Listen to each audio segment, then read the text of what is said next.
아멘. 아멘. 오늘도 기쁜 하루 모두 다 되시기를 바라겠습니다. 히브리서 13장 말씀입니다. 오늘 우리에게 주신 하나님 말씀 히브리서 13장 9절에서부터 17절까지 말씀 가지고 함께 나눕니다. 히브리서 13장 9절에서 17절까지 말씀 한 목소리로 우리 같이 읽도록 하겠습니다. 여러 가지 다른 교훈에 끌리지 말라. 마음은 은혜로서 굳게 함이 아름답고 음식으로서 할 것이 아니니 음식으로 말미암아 행한 자는 유익을 얻지 못하였느니라. 우리에게 제단이 있는데 장막에서 섬기는 자들은 그 제단에서 먹을 권한이 없나니 이는 죄를 위한 짐승의 피는 대제사장이 가지고 성소에 들어가고 그 육체는 영문 밖에서 불사름이라. 그러므로 예수도 자기 피로써 백성을 거룩하게 하려고 성문 밖에서 고난을 받으셨느니라. 그런즉 우리도 그의 치욕을 짊어지고 영문 밖으로 그렇게 나아가자. 우리가 여기에는 영과의 도성이 없으므로 장차 올 것을 찾나니 그러므로 우리는 예수로 말미암아 항상 찬송의 제사를 하나님께 드리자. 이는 그 이름을 증언하는 입술의 열매니라. 오직 선의 행함과 서로 나누어 주기를 잊지 말라. 하나님은 이 같은 제사를 기뻐하시느니라. 너희를 인도하는 자들에게 순종하고 복종하라. 그들은 너희 영혼을 위하여 경종하기를 자신들이 청산할 자인 것 같이 하느니라. 그들을 하여금 주의검으로 이것을 하게 하고 근심으로 하게 하지 말라. 그렇지 않으면 너희에게 유익이 없느니라. 아멘. 히브리 기자는 이제 마지막으로 지금 결론의 말씀을 향해서 달려가고 있죠. 이제 히브리서 13장이 말씀이 이제 끝나는 장이기 때문에 이제 이 뒷부분에 와서 우리 성도들, 예수 그리스도를 믿는 자들이 어떻게 살아가야 되는지에 대해서 이제 결론적으로 말씀하시는 장면들이 계속해서 나옵니다. 어제의 말씀 같은 경우에는 어떤 제사가 하나님께서 기뻐 받으시는 그런 제사냐에 대해서 이렇게 말씀을 해주셨다면은 오늘은 이제 성도들이 어떻게 살아가는 것이 하나님 앞에서 아름다운 삶인가, 그것에 대해서 계속해서 지금 말씀해주고 있다는 것이죠. 자, 어떻게 살아가는 것이 그리스도인의 삶인가? 이 히브리 기자는 우리에게 무엇을 말해주고 있는가? 첫 번째 무슨 말입니까? 9절에 나오죠. 다른 교훈에 끌리지 말고 마음을 은혜로 굳게 하라. 이렇게 지금 이야기하고 있습니다. 은혜 가운데 마음을 굳게 하는 것이 우리 성도들의 살아가는 삶의 모습이어야 된다, 이 이야기를 하고 있다는 것이죠. 다른 교훈에 끌리지 말라고 합니다. 요즘에 얼마나 헛된 그런 거짓 가르침들이 많이 있습니까? 얼마나 헛된 그런 사상과 풍조가 있습니까? 그런 거에 현혹되지 말고 은혜로 마음을 굳게 하면서 살아가야 된다. 저는 그렇게 생각합니다. 어떠한 성도가 아름다운 성도인가? 어떻게 살아가는 성도가 아름다운 모습이고 예수 그리스도의 향기가 나는가? 기도 많이 하는 성도님 아름답지요. 얼마나 아름답습니까? 또 말씀을 많이 읽어서 이 성경적인 지식을 이 머릿속에 많이 담고 살아가시는 성도님들도 굉장히 아름답습니다. 여러분들처럼 찬송을 아름답게 부르는 그런 분들도 아름답지요. 그런데 무엇보다도 제일 아름다운 성도는 무엇이냐면요, 제가 생각할 땐 그래요. 저 사람 옆에만 가도 이 마음 가운데서 은혜가 흘러나오는 성도님들, 그런 분들이 있어요. 어떤 분 옆에 가게 되면 가만히 그분이 옆에만 있어도 좋은 그런 분들이 있단 말이죠. 왜 그래요? 그 사람 옆에 가면은 항상 뭔가 편안하고 온유하고 따뜻하고 이 예수 그리스도의 은혜가 자꾸 흘러나오시는 분들, 말씀 한마디를 하더라도 이 예수님의 향기가 묻어나오시는 그런 분들이 있단 말이죠. 왜 그래요? 마음의 은혜가 가득하기 때문에 그래요. 마음의 은혜가 가득하기 때문에. 그렇기 때문에 우리 저와 여러분들 성도님들이 살아가면서 힘써야 되는 것은 무엇입니까? 그 무엇보다도 예수 그리스도께서 주시는 그 은혜, 풍성하신 은혜를 많이 받고 또 많이 받아가지고 자꾸 그 은혜가, 예수 그리스도께서 받으신 은혜가 자꾸 쌓이다 보면은 자기도 모르게 그 은혜가 바깥으로 외부로 흘러나오는 것입니다. 그렇기 때문에 우리가 무엇보다도 이 은혜, 하나님의 은혜, 예수 그리스도께 베풀어 주신 은혜를 많이 받아야 되겠죠. 근데 이 은혜를 많이 받으려면 어떻게 합니까? 예수 그리스도께서는 은혜를 누구에게나 주세요. 예수님께서는 은혜 누구에게나 주시는데 그것이 누가 은혜를 많이 받고 누가 은혜를 많이 못 받느냐? 은혜를 줘도 은혜인지 모르는 사람은 은혜를 많이 못 받는 거예요. 은혜를 줘도, 조그만 은혜 줘도 아이고 감사해라, 아이고 우리 주님의 은혜네요.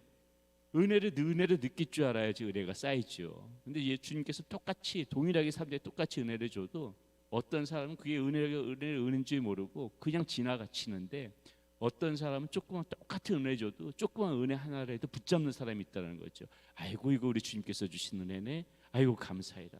이런 사람들에게 은혜가 쌓이는 거예요. 이렇게 은혜로 받을 줄 아는 사람들, 감사함으로 받을 줄 아는 사람들이 자꾸 은혜로 쌓이다 보게 되면 어떻게 된다? 자기도 모르게 바깥으로 은혜가 흘러나온다.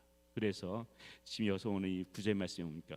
은혜로 굳게 함이 아름답다. 은혜로 굳게 함이 아름답다. 그래서 우리 성도님들은 이 은혜 가운데서 살아가고 은혜가 새어나오시는 그런 분이 되어야 된다는 것입니다. 두 번째는 어떻게 우리가 살아가야 되는가? 영문 밖으로 나아가자. 영문 밖으로 나가자. 자, 이것이 10절에서부터 13절까지 나오는 말씀인데 한번 보겠습니다. 우리들에게 제단이 있는데 장막에서 섬기는 자들은 그 제단에서 먹을 권한이 없나니 이는 죄를 위한 짐승의 피는 대제사장이 가지고 성소에 들어가고 그 육체는 영문 밖에서 불사름이라. 그러므로 예수도 자기 피로서 백성을 거룩하게 하려고 영문 밖에서 고난을 받으셨느니라. 그런즉 우리도 그의 치욕을 짊어지고 영문 밖으로 그에게 나가자. 이렇게 말씀하고 있습니다. 자, 이 당시 대제사장들이, 이 구약 시대 때는 대제사장들이 우리의 죄를 위해서 하나님 앞에 나가서 제사를 드렸단 말이죠. 특별히 대속제일에는 대제사장이 이제 2년에 한 번 지성소에 들어가 가지고 하나님 앞에 제사를 드리는데, 이 제사를 드린 그 제물은 어떻게 했냐면 진영 밖으로 가지고 나가 가지고 불살라 버렸어요. 이 제물은 제사를 드리고 난 다음에 진영 바깥으로 나가서 불살라 버렸는데, 이것이 무엇을 상징하느냐? 불살릴 때 우리의 모든 죄들이 깨끗이 타버린다는 의미가 있는 것입니다. 그렇기 때문에 하나님 앞에 드려진 이 제사를 가지고 그 제물을 진영 밖에서 불살랐는데, 자, 이렇게 진영 밖에서 불살린 것이 백성이 깨끗하게 하는 의미였기 때문에 12절 말씀 보세요.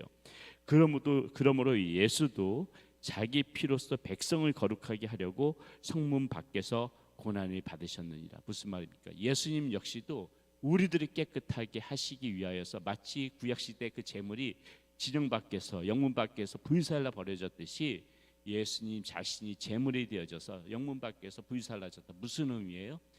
십자가에 못 박히시고 고난을 받으시고 이런 의미잖아요. 그렇죠?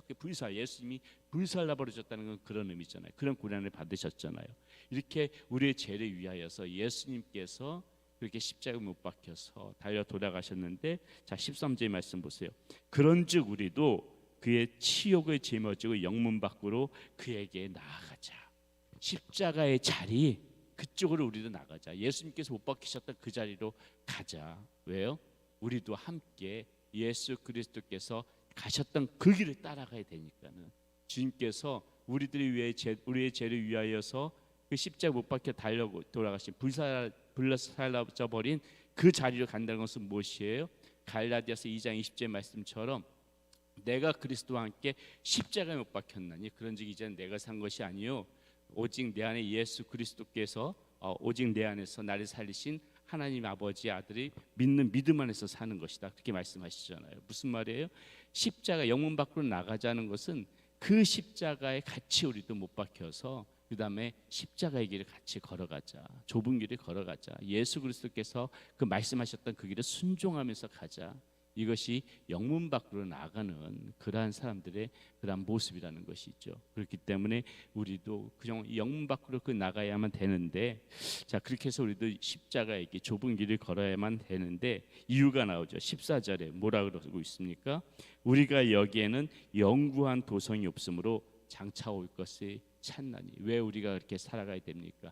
영원한 하나님 나라 가운데서 우리가 살아가기 위하여서 이 땅의 유익들에 대해서 매달려 살아가는 것이 아니라 우리의 욕망이 사로잡혀서 마치 이 땅에서 모든 것을 다 주는 것처럼 그렇게 살아가는 것이 아니라 영원한 하나님 나라를 바라보면서 이 땅 가운데서 살아갈 때 주님께서 말씀하셨던 길, 주님께서 걸어가셨던 길, 그 좁은 길 십자가의 길을 걸어가는 것에 대해서 우리가 두려워하지 말고 망설이지 말고 그 길로 가자. 이것이 지금 영문 밖으로 나가자는 의미이지요.